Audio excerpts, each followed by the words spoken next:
छत्रपती शिवाजी महाराज प्रत्येक गडावरती जुन्या तुपाचे रांजण का भरून ठेवत असत? छत्रपती शिवाजी महाराजांच्या आदेशानुसार राज्याच्या प्रत्येक गडावरती जुन्या झालेल्या तुपाचं रांजण भरून ठेवलं जात असत. अशा तुपाचे रांजण भरून ठेवल्याचे आदेश का दिले असावेत? वयानं मोठे असलेल्या लोकांना कदाचित याचं उत्तर नक्की माहीत असावं.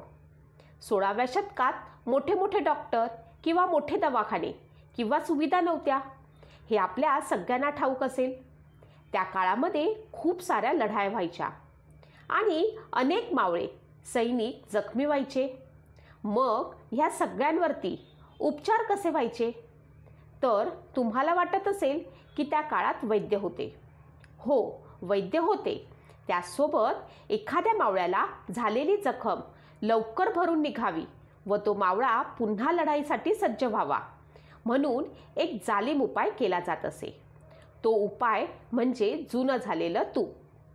ते ह्या वेळेचं सर्वात जालीम उपाय होता. परंतु जखमेचा विचार न करता प्राणपणाने लढणाऱ्या मावळ्यांना मात्र हा जखमेवरचा उपचार नकोसा वाटत असे.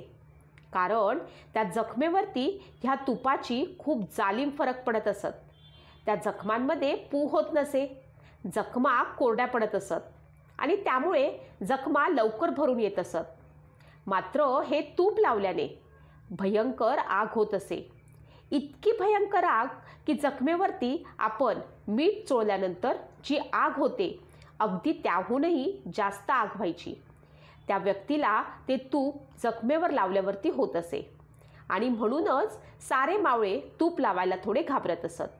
शिवाजी महाराज हे आपल्या सैन्याला अगदी आईबापाच्या मायेनं जपत असत आणि ते जखमी मावळ्यांना हे तूप लावण्याची आज्ञा देत असत.